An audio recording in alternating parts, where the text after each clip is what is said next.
સિકંદરની માં એની કબ્ર પાસે ગઈ અને એ કબ્રસ્તાનમાં એની માં બોલી, બેટા સિકંદર. તો બધી કબ્રમાંથી અવાજ આવ્યો, બોલો બોલો બોલો બોલો. તો એની માં કે હું તો મારા દીકરાને બોલાવું, તમે કેમ બોલો? હું તો સિકંદરને બોલાવું. તે કીધું આ કબ્રમાં જેટલા હતા એ પોતાની જાતના એક દિવસ સિકંદર જ હતા. આ પોતાની જાતને સિકંદર માનતા હતા. આ બધાય સિકંદર અહીંયા હતા છે. સિકંદરો વયા જવાના મારા વાલા. આપણે શું મોટા મોટા સિકંદરો વયા ગયા, આપણી શું શાક છે? સિકંદર ગયો ને ત્યારે એની 3 ઈચ્છા હતી. છેલ્લે આવું વસિયતનામું લખ્યું તું, જાઉં ને ત્યારે આટલું કરજો. તો કે કેમ? તો કે મારો જનાજો નીકળે ને ત્યાં મોટા મોટા વૈદો રાખજો, સૌથી મોટા હકીમોને વૈદો આગળ રાખજો, અને મારા હાથ આમ ખુલ્લા રાખજો. કબરમાંથી મારા હાથ આમ દેખાવા જોઈએ, આમ ખુલ્લા રાખજો મારા જનાજામાં. અને બીજું તો કે મારી પાસે જેટલી સંપત્તિ છે ને એ આગળ બધી પાથરતા જાજો, રૂપિયા પાથરતા જાજો. આવું કેમ કરવું છે? તો કે મારે જગતને દેખાડવું છે કે જગતને જીતા પછી પણ મારી પાસે આટલું હતું છતાંય જો મારા હાથ ખાલી છે.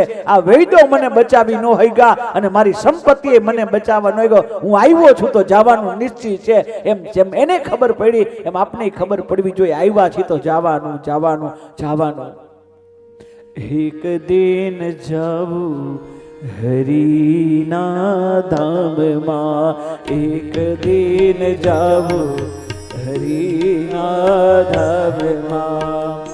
આપણે કોઈ પણ તોફાન નહીં ચાલે મારા વાલા, એક પણ તોફાન ન ચાલે, કારણ કે જાવું છે હરિના ધામમાં. એક વખત તો જવાનું જવાનું અને જવાનું છે.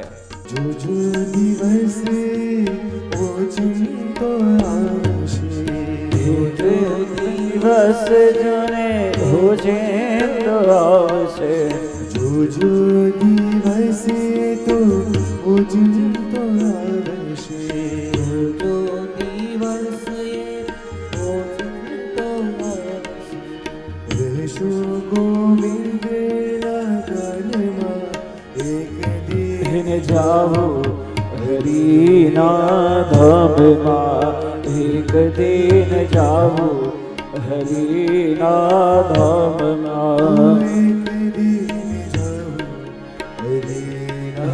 ધામમાં, એક દિન જાવું હરિના ધામમાં.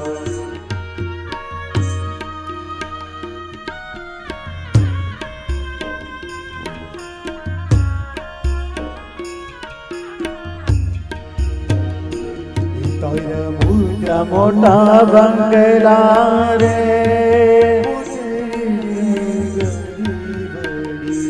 તારા મોટા મોટા બંગલા,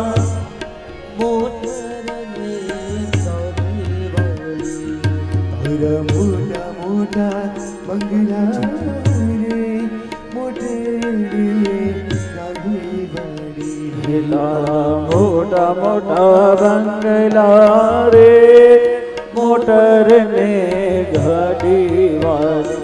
બધી માયા મેલી ને ખાલી હાથે જાવું પડશે. બધી માયા મેલી મૂકીને એક દિન જાવું પડશે.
જગમાં અહીં. તારી સાચી ખોટી વાણી રે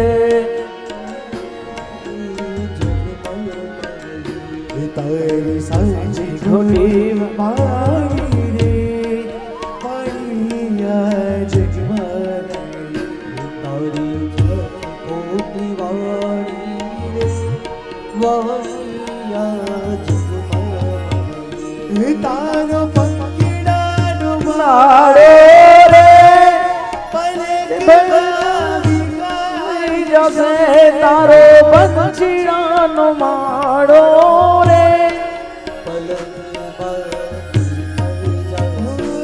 આ કાયામાંથી હંસરો રે ઓ ચિંતાનો ઉડી જશે આ કાયામાંથી હંસલો રે ઓ ચિંતાનો ઉડી જશે